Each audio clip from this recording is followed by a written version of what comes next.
Так, это журналисты с разных стран снимают то, что сделали русские фашисты.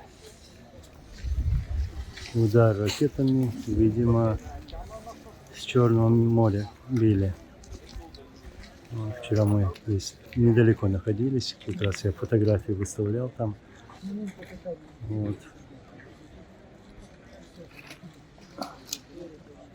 Это Киев, Украина, 29 число апреля.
Камера для наблюдения.